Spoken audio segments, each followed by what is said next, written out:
that. Okay. Can I ask why you record?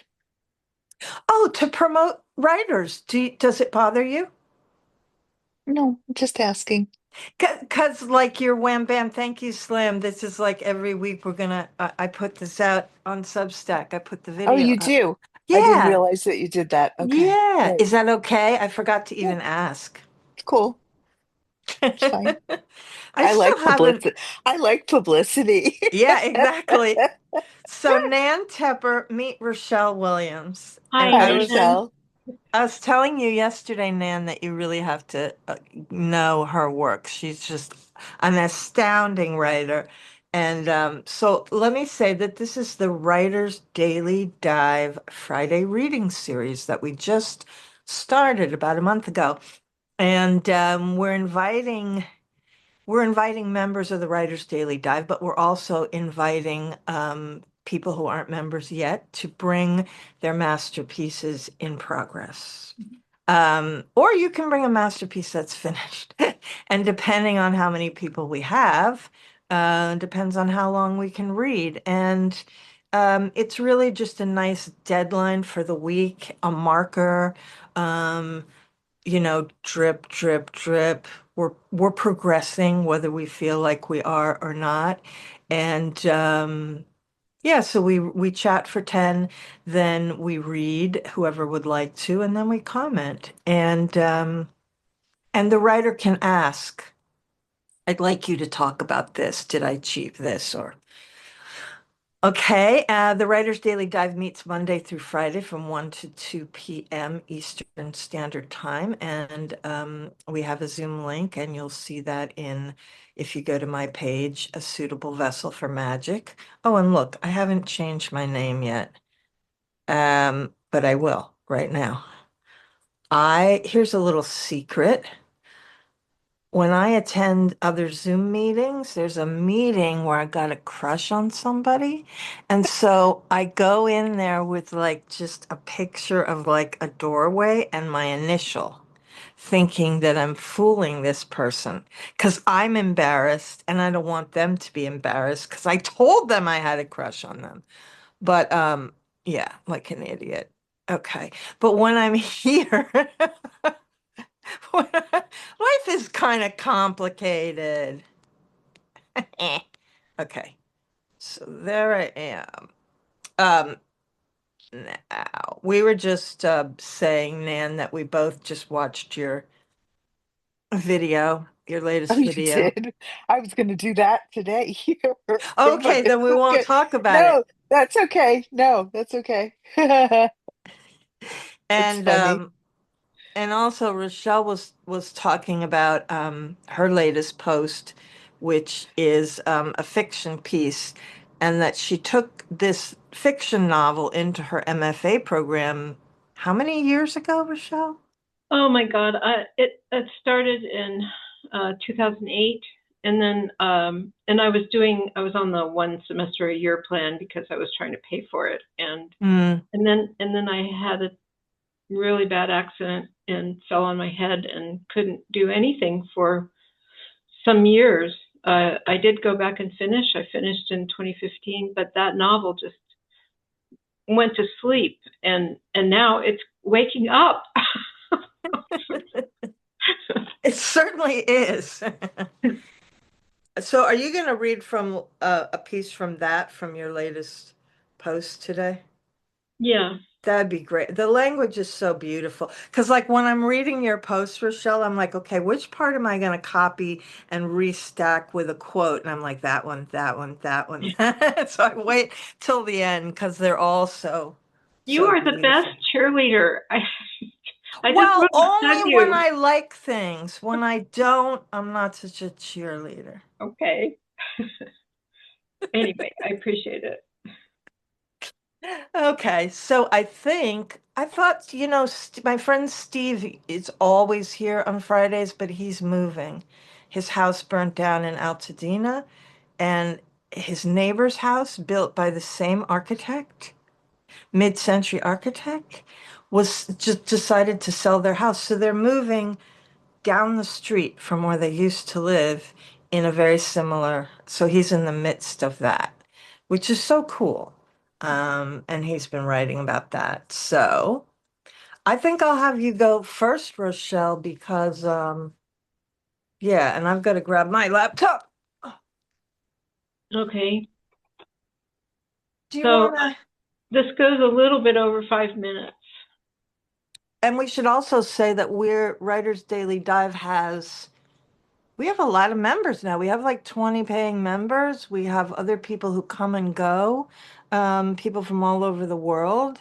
Rochelle is in Tularosa, New New Mexico. Mexico.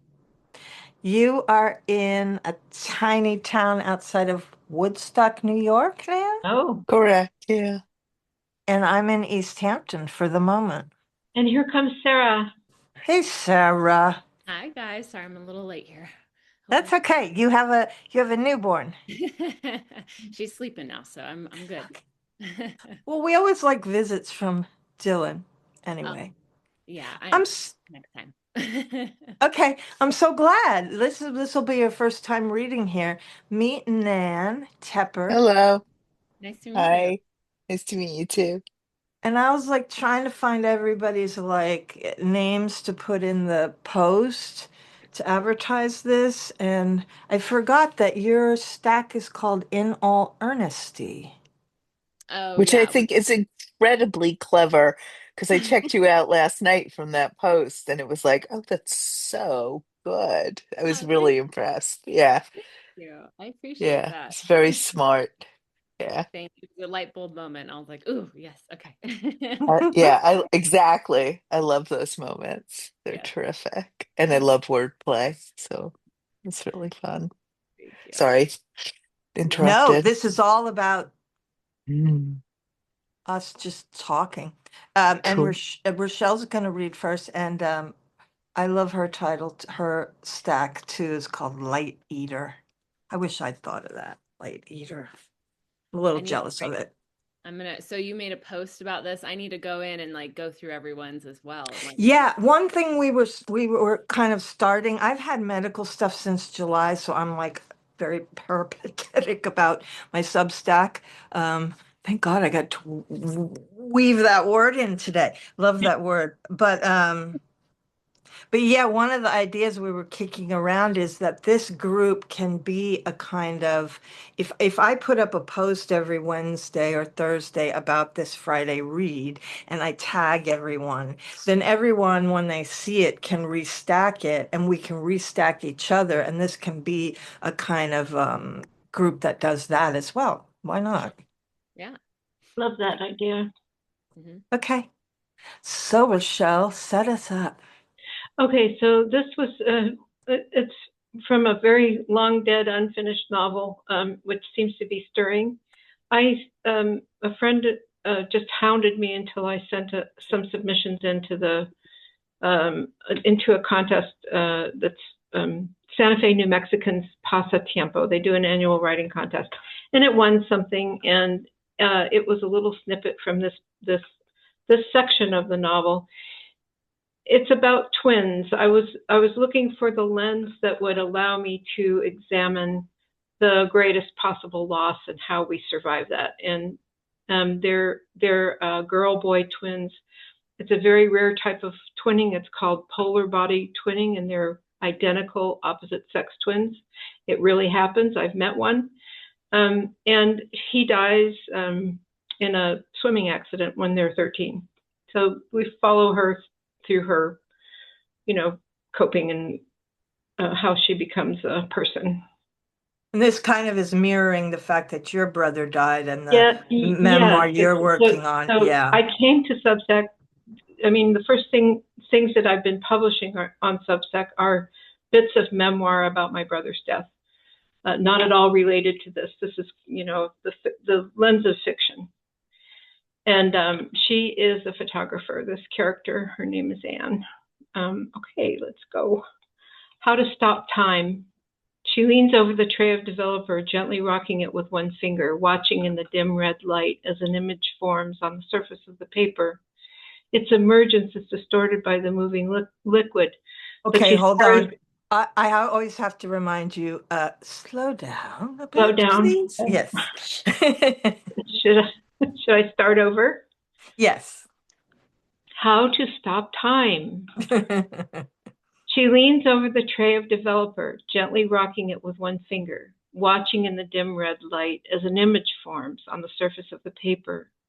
Its emergence is distorted by the moving liquid, but she's tired of using the tongs to agitate the print, so she stands there, aware of her lower back beginning to ache, and rocks the tray with her finger, like rocking a cradle with a negligent toe. The photograph is of her foot, with a Chinese character painted on it. She doesn't know the meaning of the character, only that its shape appealed to her. She waits until the black of the paint is completely saturated, then counts a few more seconds before she pulls the print from the tray and slides it into the stop bath. She wants the blacks really black. The other thing she wants, which she knows she won't get, is for the lines of the Chinese character to appear to be pushing up from beneath her skin. She wants words or signs or something to emerge from and press out from beneath her skin. She imagines a delicately grotesque growth made of words pushing out from the inside. She wants to make her skin say what she can't say. Always anxious to see what's on the print before it has rinsed, she snaps on the overhead light and examines it. Not enough contrast, which means one more time through, bumping the filtration up another notch. She jots down the notes: muddy, burned center, try number 2 filter, and drops the print back in the wash. She thinks about words on her skin, the words that want to come out. She's been trying different things, scraping with a sharp tool to get a raised effect, but it's indistinct and it doesn't last long enough. Dragging a dull tool to make a welt, pressing raised letters into soft areas like the underside of her forearm. In the dark, the noise of the world is filtered out. She thinks it's just like closing your eyes and breathing deeply. It's like meditating. Since she moved to the desert and found this little house and set up her darkroom, she's been aware of being alone. In the 3 years since she left Peter, she has kept herself too busy to think much, too busy with work to notice that she's alone. But now, in this new place, in her darkroom, working on photographs that seem to take her by the hand and lead her places she's never thought to go, she notices being alone and savors it, and watches the images that begin to unroll like movies in her mind. Peter will surface for a while, then her father. She'll think about Liza and wonder about Tim and Caitlin. She'll realize it's been weeks since she called her mother. She'll think about Joey, her assistant on the last assignment she had from the agency, how cruel she was to him and how she liked being cruel. She doesn't want to think about these things, but her mind offers up the pictures, the words, snagging on the painful ones, the mistakes and failures, the places that feel unfinished, wrong in some way. Soon, and so smoothly it surprises her, the pictures are of Jacob, and they open like the images blooming under her fingers, under her attentive gaze in the developing tray. She doesn't know why, but it has something to do with her skin. Remembering her skin and Jacob's side by side, when they lay wrapped together in guilty slumber in her bed or his, and his summer brown skin that day and her own, shrieking and jumping in the water, hauling themselves out to jump again, cannonballs and belly flops, and then his face pressed hard against her as he drew his last breath. Just like that, it all comes sliding back. She thinks about him in the water and wonders if his windpipe closed down, which she has read as possible. Dry drowning. She looked it up. No water goes in the lungs. It's really a kind of suffocation.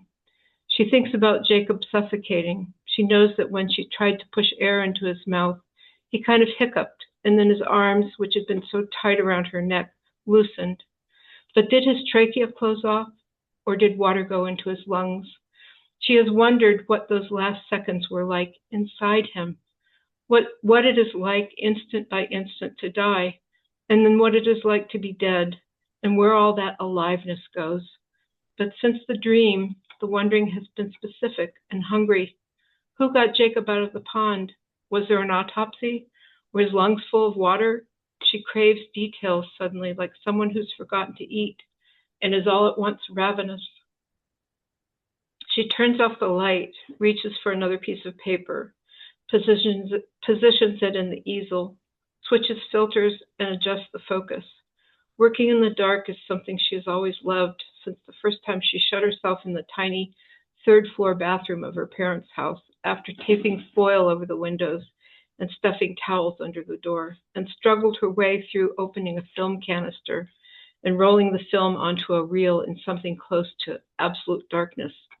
She gives it a little extra burn in the center to punch up the contrast. In the developer, she can tell right away that this one is a keeper, from the crisp edge of the black paint on the skin of her foot as the image comes up. She notices her heart beating a little faster, a flutter of tension in her chest. It still amazes her, the surge of excitement, of hopeful anticipation that accompanies this process, like standing at the top of the stairs on Christmas morning. In the wash and under the overhead lights, it still looks good, and a warm pleasure spreads out from the center of her, the sweet drug that keeps her coming back to stand for interminable hours in the dark, chasing ghosts.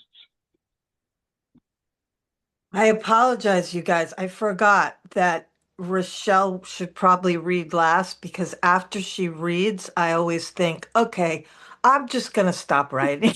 I was literally just thinking, I don't want to follow that. It's so beautiful That was that I'm Ah, just like, okay, forget it. wow.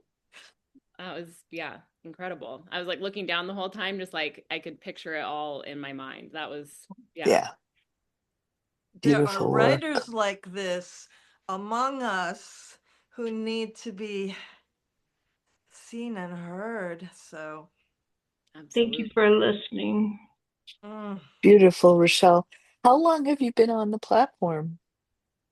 I don't know exactly. I think May. I found Kara, and Hmm. I actually came for politics for Simon Rosenberg, and was I'm extricating myself from political work and finding writers on Substack and staying for that. Hmm. Hmm. It's great. It's beautiful. Thank you. I'm a fan, and now I'm going to subscribe. And I don't, and I don't have any subscription. Well, one fiction writer who's a client, but because I haven't been reading fiction in my life, but I'm inspired. So thanks. That's all I used to read. Yeah. Yeah, Beautiful. I used to write fiction, but I also was a photographer and black and white. And I spent hours in the darkroom manipulating in these baths and pulling them out into the light and experimenting and just the sensuality of just the description of that. And then we get seamlessly to from the water bath to the water in the pond and the water in his lungs. And I'm like, how did she do this? It's like a magic trick. Yeah. It really is something. Yeah, I'm glad it's coming to life again. I just love it. I love it. Thank And you. that's why I gush because it's really great. I'm not, whatchamacallit, I'm not, I don't know what the word is. I'm not shining you on. It's really terrific. Yeah. Any other comments before we move on? I loved it. The visuals, and then coming back to this idea of this, but see, to stay with something as long as you do, it's like, okay, a Chinese character on her foot. Oh, that's interesting. A Chinese character that she didn't know the meaning of, but like the shape of, that tells me like 30% about the character of this woman. And then not only that, but you stay with it to the point where like you don't want the photograph just to show it on your skin. You want it to show it coming through your skin. Um, this is why I also like writing from photographs because, and maybe we'll try it on Writer's Daily Dive sometime because when you have to keep staying with something, because my mind wants to go off and off and off and off, and to have to keep coming back to an image is such a great practice. And yeah, it's beautiful. And, But you also know when to stop. and photographs have such power. So yeah, I look Yeah, forward to that. yeah. Okay, who does want to follow that? I mean, Nose goes. what? I said nose goes. Are you guys familiar with nose goes? No. It's a game like whoever touches their nose last is the one who has to go. So you say nose goes and then you Oh, touch your okay. nose and whoever yeah. Okay, so it's either Nan or me. I'll go. But but okay, so when you came in and you said when I came in and you said that you were talking about the post that I had published, were you talking about the one on Wednesday or the Wham Bam one? Wham bam. I Okay. think Do you where you mind if I read it no. again? No, of Okay. course not. Okay. And I guess I'll do a little intro too. I came into Please. Substack 2 years ago and started a stack called The Next Right Thing, which is about recovery from disordered eating, and then sort of morphed into just memoir about my life. And I'm currently working on a memoir about my relationship with my dad. And you can get an idea about that on my Wednesday post that I just published this week. And Um, I just have to interject that I loved watching you transform into a writer, and it happened really gradually. You were like, well, you just did it. Do you know what I, I mean? but I did it because I was already it. I just wasn't living it. I think that that's really what I've discovered in the last couple of years. And by way of an introduction, um, I always wanted to be a writer my whole life, but I was too scared to try. And how it started for me was about 10 years ago. I got brave enough to get up on a stage and tell a story at a story slam in Woodstock.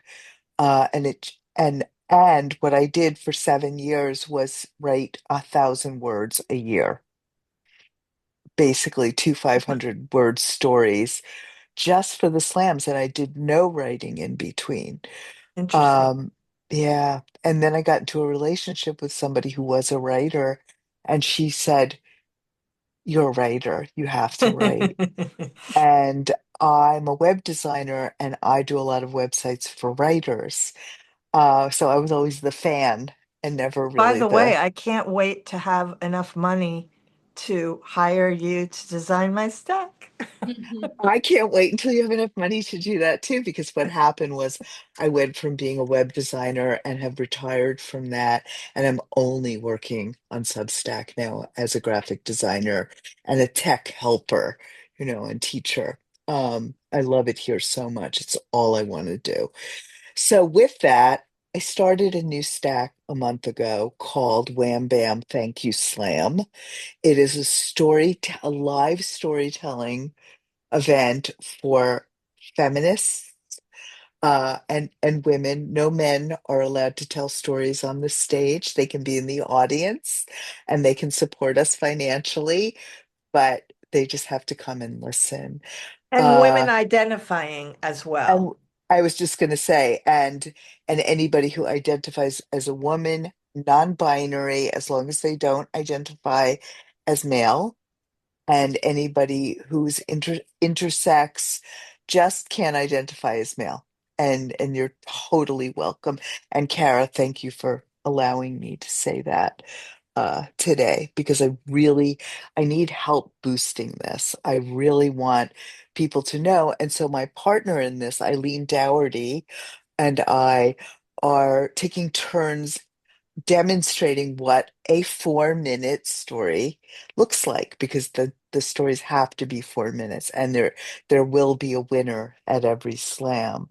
uh People keep the audience will vote, and there'll be $100 prize at the end Oh, for I really? whoever comes signed in up as soon first. as I You saw it, but signed then up. But then Yeah. I was like, does it have to be funny? I mean, I could be funny, No. but Yes, yeah, be funny, don't be funny. It just has to be on theme, and there's a theme for every month. great. It can be serious. That's fine. There's a lot about life right now that feels very serious. So yeah. So with that, I sent a story out into Substack land this morning, and you, a couple of you are familiar with it, but I'm going to read it anyway if I can find it. Oh, I guess I can find it because it's on Substack. Um, okay, so in this particular story slam, the guidance was every story had to have the line, I never told anyone, but dot dot dot. You didn't have to say dot dot dot. That's the way it's structured. So here it is. When I was 8, I had a big secret. I liked to wear my little brother's underwear. Plain white Hanes with that opening in the front that, well, you know, they weren't girly or called panties. They were comfy. Wearing them felt dangerous, even a little sexy. I was 8, but I was a precocious 8. I'd get the urge, sneak a pair out of his drawer, and satisfy a part of me that I didn't quite understand. The other thing I did, I never told anyone, but one day, while wearing his tidy whities, I decided to try to pee like a boy. Boys could just stand. I wanted that. I wouldn't have to put pieces of toilet paper on the seat anymore in public bathrooms. No dealing with pee other girls left behind because they squatted to go and didn't have the manners to clean up after themselves. Girls could be as gross as boys. There was no lock on my bathroom door. I made sure that everyone was downstairs so I wouldn't be interrupted. I approached the bowl and considered my options. I looked down at that handy slit. Useless. I lifted the seat, lowered his undies around my ankles, and thrust my hips forward, hoping to get some arc. That wasn't going to work. Kicking them off, I spread my legs wide and waddled into position straddling the bowl, and I let loose. My pee went everywhere except the toilet. It ran down my legs and pooled on the floor. My heart racing, I tiptoed out of the spreading puddle, picked up his underwear, and started furiously mopping up my pee. I couldn't get it all, so I grabbed a towel and cleaned up the rest. I rinsed out the towel and his Hanes and hid them under the laundry in the hamper.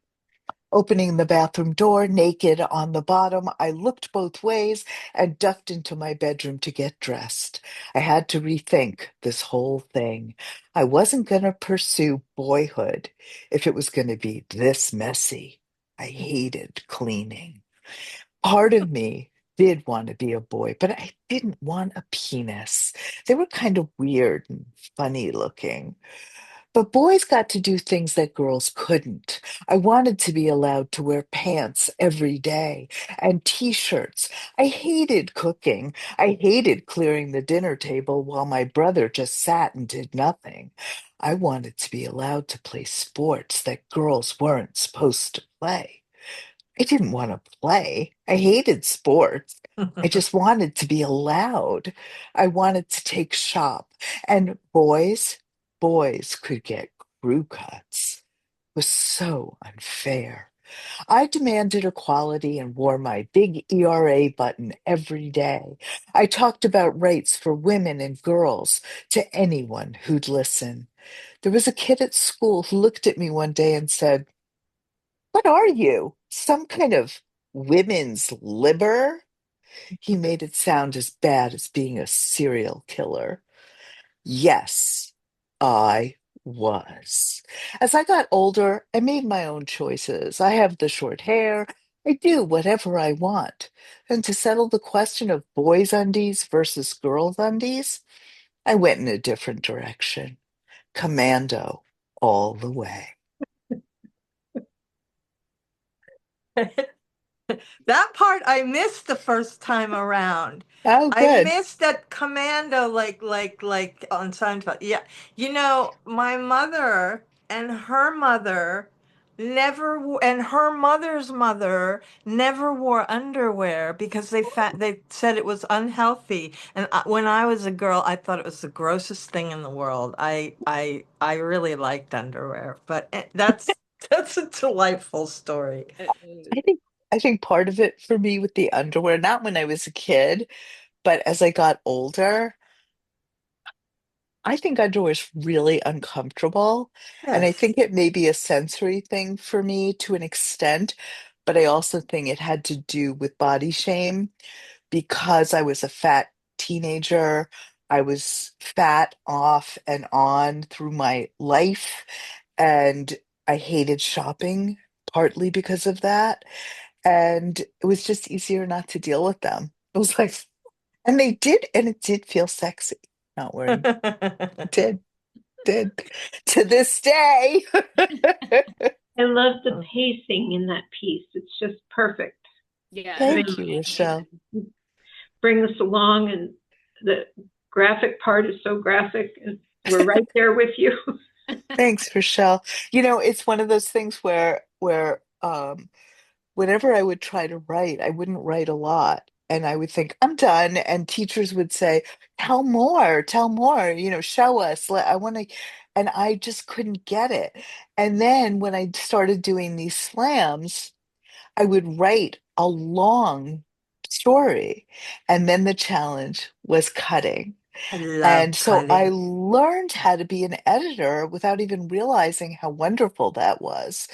And My and favorite thing is to be given a word count because it's Mhm. like then you're sculpting something. That's It's right. beautiful. That's right. And it's a wonderful lesson in how little you actually need to get something across in an Yeah. in an effective way.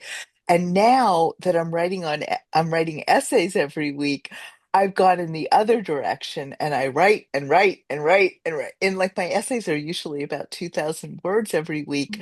And I sometimes feel apologetic about it, but I cut there too. So I don't Oh, know. I for mean, sure. we're really trying to welcome people in who've never done this before and empower them because And it it's so really, much safer to do it on Zoom than on a stage, Mhm. you I know? suppose, but people Yeah. who are nervous are nervous. That's And true, but and standing up, because I was an actress and walking out onto a stage, I've never in my life not had the thought, why are you doing this? How can I get out of this? and especially if you have body shame. yeah. Mhm. Especially if you have body shame. And that was always an issue for me before I did recovery work of coming out onto the stage and feeling so exposed and wanting to have a podium I could hide behind. And now I don't care. It's This like is also great practice for those of us who aren't, you know, I'm reading my chapters aloud and changing the text based on, like, when you read it aloud, you can really hear it. So I my always do that. chapters, yeah, so this is great practice to write for a slam. And are you encouraging everyone to just go to Wham Bam I Thank You Slam I and am. sign up? I want so yes, I am absolutely encouraging. No, don't. We don't want you. We've already booked storytellers completely for January and February and May because May is Oh. a Mother's Day theme and every woman I know has at least one story about mothers and daughters.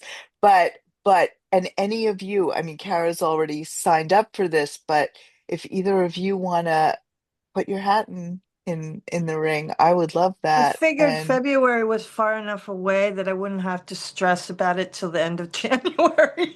you could okay. But you could be stressing about it now. It's so much fun. So it is wham bam thank you slam.com. Please come by and Love it. throw your lot in. I'd love to have you. And so would Eileen. I would love to And check it out for sure. I good. love And listening to it. Yeah. And DM us, DM me if you have questions or concerns, please. Okay. So I'm I'm gonna like stop, nervous. but I'm even what? nervous to read this here. I can't I imagine like understand. having it be like, yeah, that's a whole other, like I love how animated you are. Like you're in it and it flows and like it just sounds like it's, yeah, I love it. The whole experience But is, once you do it once, yeah. it gets so much easier because Yeah. you find out you're not gonna die. That's an important thing. Right, It's and the really impulse important. is to go really fast and actually take the Can't. opposite, just go slower than you think. Yeah. Yeah, always, always, because you have to imagine you are going to have an audience, whether you see them or not, you are going to have an audience, and you're not going to hear them laughing or clapping until the end Hmm. because you cannot unmute a whole room of Oh, people. that's You true. just can't. So we're going to encourage people to use emojis. Oh, okay. And Okay. if they want to Good. put stuff in the chat, we'll be monitoring the chat, but it's a little different. So you have to insert laughter where you have put a funny line, or you have to think of that not only when you're writing a piece, but also allowing for pauses for audience Hmm. response. Yeah, Totally. Yeah. yeah. Are So in you that way, ready? Are you ready, Sarah? I suppose so. I mean, you guys are much more advanced in all of this than I am. I feel like I don't like write in any kind of professional capacity. This is very much like this thing that I have that I do that helps me feel in flow sometimes and helps me get things out of my head, and it's like therapy for me. And thank you for holding this because it helps keep me accountable and stick with it. Um, and write down, yeah, like this postpartum experience I'm having, and just yeah, document life in some way or another. So um, bear with me. It's not going to sound anywhere near No perfect. disclaimers Yeah. or Yeah. apologizing in advance, Exactly. Okay. please. Okay, you do not have to apologize for being alive Oh, thank you. and I doing your appreciate thing. that. Okay. Really, All right. Well, don't. I will read and Set us up a little bit for In All Earnesty. what was that? Set us up a little for the stack In All Earnesty, which is your Sure. stack. So, like I said, this is very much like a hobby for me at this point, or a little passion project, and just something that's mine. Um, and it's, yeah, in all earnest, yeah, it's a very general term, but I really love the word earnest. I feel like I'm a pretty earnest person. And I feel like we get enough of like cool, whatever, like don't care. And I care a lot. So this is my way of, yeah, just processing all of the things I care about and putting them out into the world. And that's kind of what my Substack is. There's a better way to describe it, but like I said, right now I'm a little nervous. So It's beautiful. yeah, Okay. this piece that I wrote last week is what I wrote when we were writing, and it was snowing out here. It was last Wednesday, and it was snowing. It was the first snow of the year, of You're this, in Colorado, right? yeah, I guess not of the year, but of the season. Yeah, I'm in Denver. And that was very unlike Denver to wait until early December to snow. It was the longest, we set a record for longest we've gone without seeing one single snowflake into the season ever. So that felt pretty significant that it finally snowed. And I felt like that was a good moment to write a little bit. So Well, that's what this is. Okay, here we go. Her name's Dylan. We call her Dilly. So it's called Dilly's First Snow. It's December 3rd and it's finally snowing in Denver. This year we've set a record for longest span of time without a single snowflake, with the last one falling on April 19th, just 4 days before Dylan was born. I'm racking my brain for some kind of meaning behind that because there's got to be something, right? And it's just occurred to me that today is part of the first week where I can feel myself coming back to me a little, which is funny because it hadn't registered to me that I'd ever left until very recently. I'd been okay, slow down just a little bit because I want to take it all in. Okay. okay. I had been floating around in this magical little newborn bubble for months when suddenly the real world started shifting back into focus. And not only that, but also my hair started falling out at a rapid pace, my maternity clothes no longer fit, but neither did my old ones, and my hormones went even more out of whack, along with my mental health. The past few weeks I've been feeling very blah, and this week I can feel myself coming back to a less blah state of being, which is quite a relief. Motherhood, and I guess life really, has a funny way of making you think that your current state is your new state forever, and you believe it even though you know damn well things were different only a minute ago, and they will inevitably be different again soon. And now it's December 3rd, and a snowflake has finally shown itself, many of them, in fact, and I can't help but feel this is symbolic in the sense that I feel like April 19th, the last time it snowed, and just a few days before giving birth, I left the land I'd known all my life, dove into the ocean, and have been paddling like crazy in search of new land. And today is part of a week in which it feels like I may have found it. And it's snowing again. Something about the snow feels grounding, like it's weighing me down in the best, most cozy, most wrap me up in a blanket kind of way. And I know things are bound to change again soon, but while I'm here, I'm going to savor this feeling. Today, I got the timing of Dylan's first nap right. She was tired enough to go down without too much protest. And I played Christmas music and turned on the morning news and did the dishes and pumped, and I actually got 5 ounces for the first time in some time. Today feels like we are in flow, hence why I actually have it in me to sit down and write, and it feels so good. These are the days where I feel like I've got this, but there are plenty of days where it feels like I don't at all. And I've been feeling like at that an awful lot lately, to the point where I've been very in my head about whether or not I make a good mom, which then makes me feel guilt because what if I'm not? Which in turn leads me to a little depression and feeling less enthusiastic, which leads me to feeling less connected to my baby, and so on and so on. But this week I had a light bulb moment that those feelings feed on themselves. The more we tell ourselves these lies, the more we believe them, and the more real they become. All we have to do is change the narrative, and the most effective way to do that is to start with changing an action. And so yesterday I stopped putting so much pressure on myself to have everything just right and had fun with how things were. I paused to feel more present and made note of just how miraculous it is that I'm here with my daughter, getting to play and laugh and learn with her.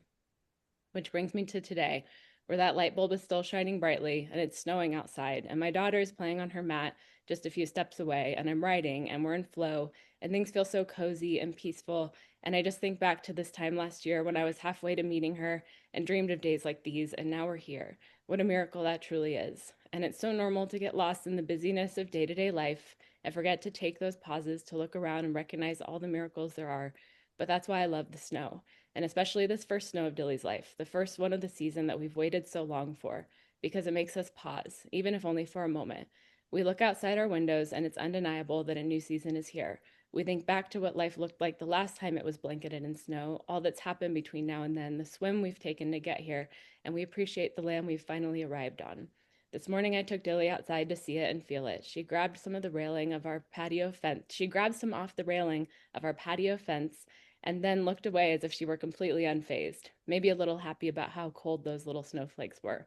I shook the ice off her hand and we went back inside. We'll spend today in one long pause, just looking at everything through that lens of all our miracles and feeling so thankful for the swim we took and the new land we've arrived on.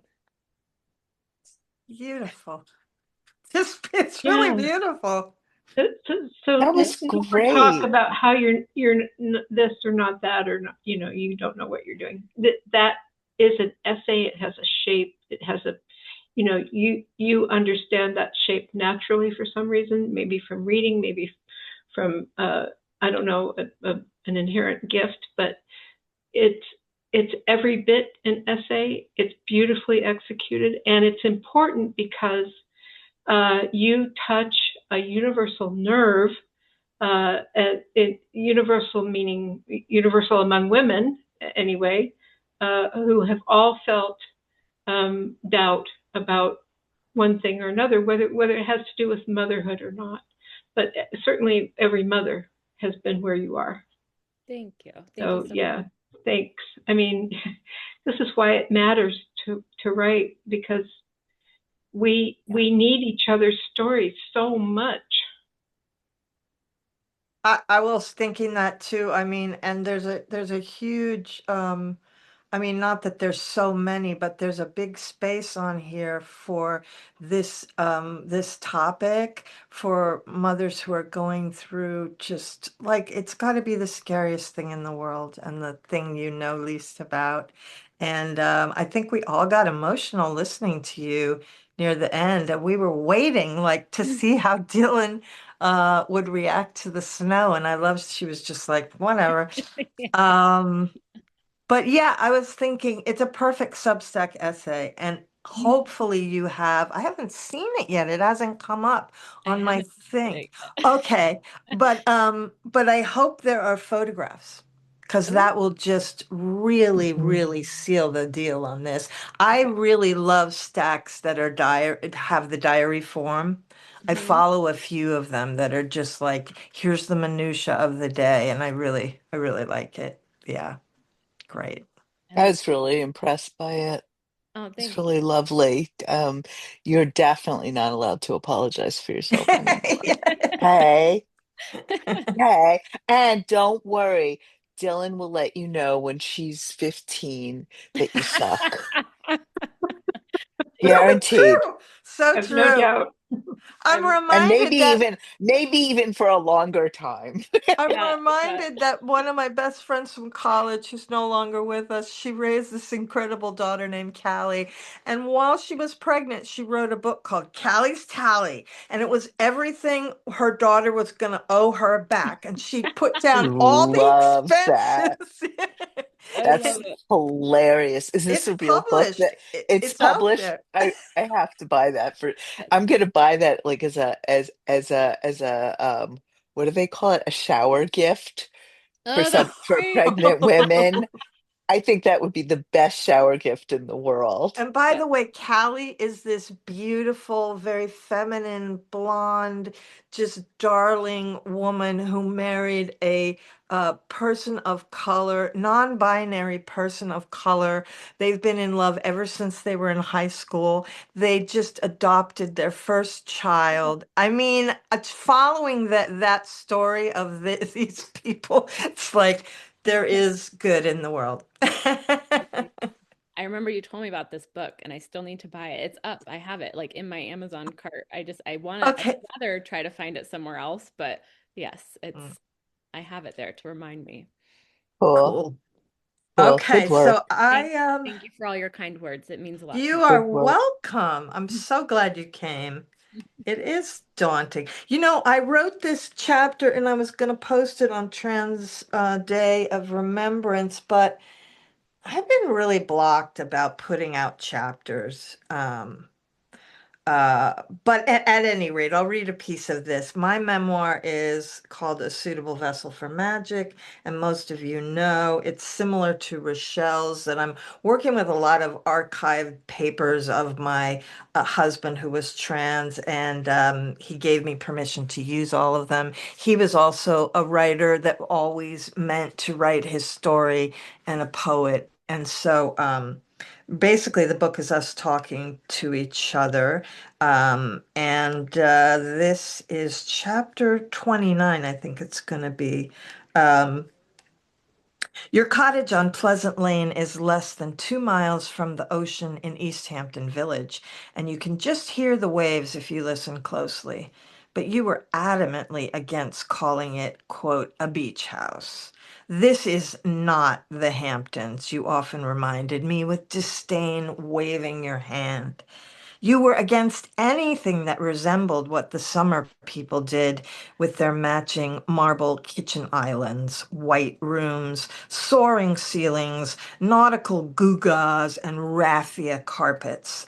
I found out later that you were even against the color blue.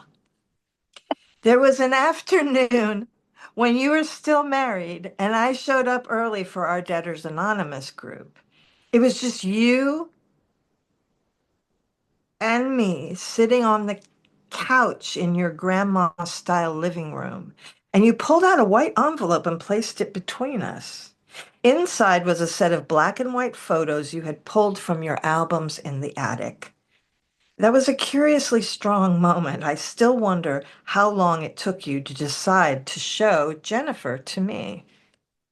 I had heard things years ago through the AA gossip grapevine about someone who had had a sex change and that it might be you, but I was never sure. So at that moment, when you handed me a picture of you as a girl, it really was a true surprise to see those piercing Jennifer Grimshaw eyes that were 100% Nicholas Grimshaw's eyes, too. I used to make fun of your living room before I moved in. with the heavy olive velvet curtains, elaborate silk tiebacks, and the dark mahogany furniture. It was like a Victorian parlor in which it was obvious that no one ever sat. There was no television, no stereo, no place to rest one's feet. There was a thick plywood board underneath the cushions on that flowered settee that kept one from falling too low, but the plywood made it impossible to sit in any other way than bolt upright. Otherwise, you slid off. I remember not knowing if my face looked right as I was looking at the photographs. Was I reacting the way I should? I couldn't explain that I might have been told by someone years ago that you were the one who was trans.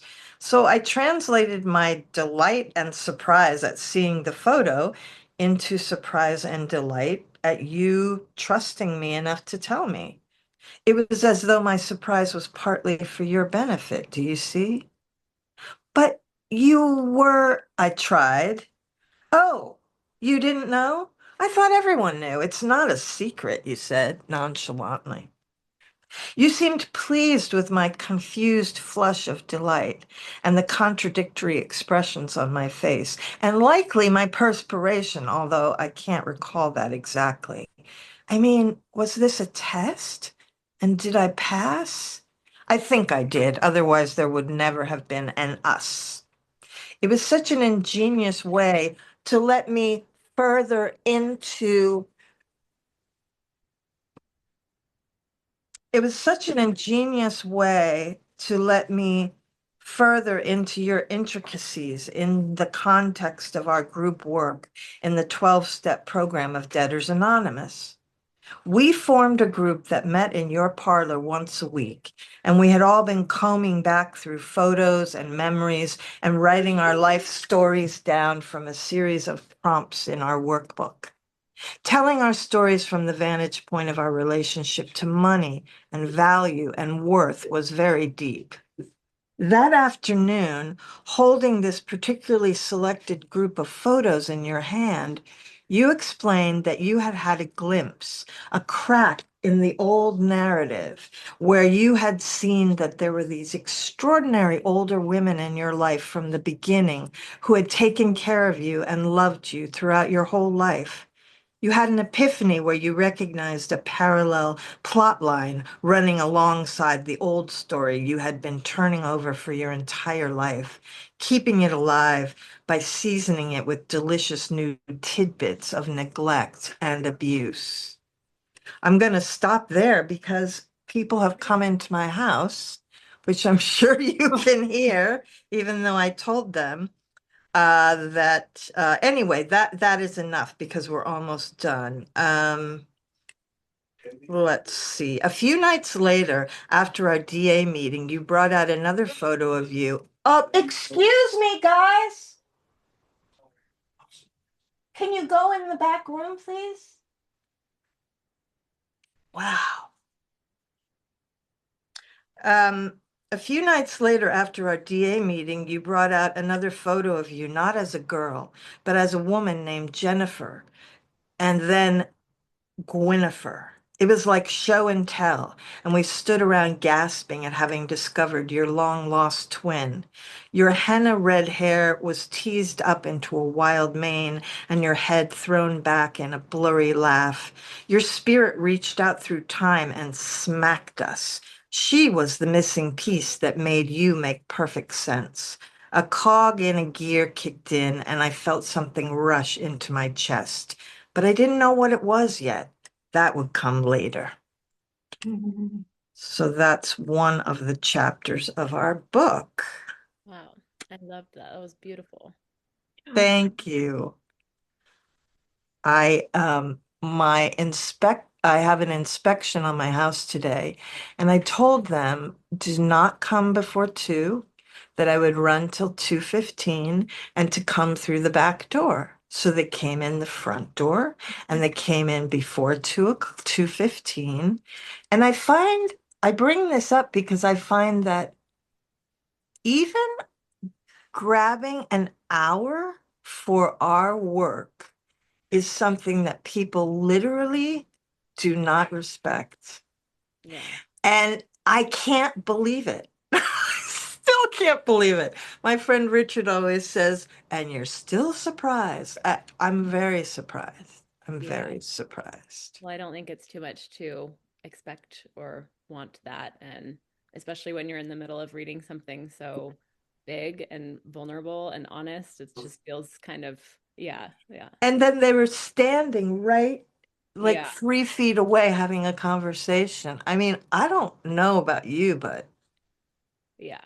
I, That's, anyway, but which brings up why I started the Writer's Daily Dive, mhm. which is how am I going to show up for Nick and my book for at least part of every day and literally create these boundaries around it. And I have a friend who calls me every day between 1 and 2. And every day I text him and say, between 1 and 2. So, Practicing the boundaries. yeah. So Writer's Daily Dive is taking our stand against people who are like, how's your book going? And then, it takes like 10 years to write a book. 5 to 10 years. For I some want to punch people, I want to punch people. How's my book going? It's going fantastic. I'm just always so moved by that, by the project, by your language, by the things that you're telling us. It's just, I mean, it's like an arrow right to my heart. So, I mm, mean, thank you for sharing that, and also thank you for creating this space yeah, and holding it, despite all, you know, Despite the world despite trying to break it down. yeah, and sometimes, I got Nick's permission to use his dead name. I mean, because he was really into bringing the two halves of himself back together by the end of his life. And he wasn't concerned at all with that. But sometimes I worry that there are people who are in part of that process where you have to eliminate the other sex to become the other one, and that they might be offended by me sharing so much. So I always have to say that Nicholas knew he was dying and gave me permission to tell everything. So, yeah. Thank you I- guys. Yeah, Yeah, thank you. yeah, yeah. Have it's a 20 great, it's 2:02, and I'm just delighted that we had this today. Thank you for inviting me. Thank you good. for holding it. It was wonderful We to, yeah, thank you all for sharing. I loved hearing all of your, yeah, stories. It was, yeah, Thanks. a treat. Yeah. Thanks all. Thank you. see you Have a great next weekend. time. Yes, have a great weekend. See you next Bye time. bye. Bye. Bye.